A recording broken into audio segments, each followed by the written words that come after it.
اعوذ باللہ من الشیطان الرجیم بسم اللہ الرحمن الرحیم۔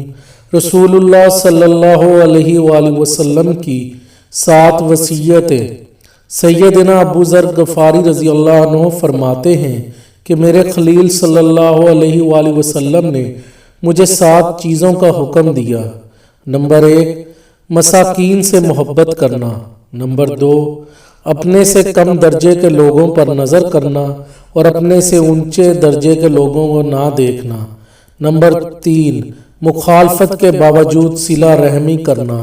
نمبر 4، کسی سے کسی چیز کا سوال نہ کرو۔ نمبر 5، حق بات کہنا اگر وہ کڑوی ہی ہو۔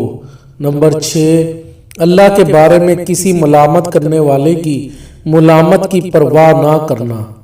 نمبر 7، کثرت سے لا حول ولا قوت الا باللہ کا ذکر کرنا، کیونکہ یہ عرش کے نیچے موجود ایک خزانے میں سے ہے۔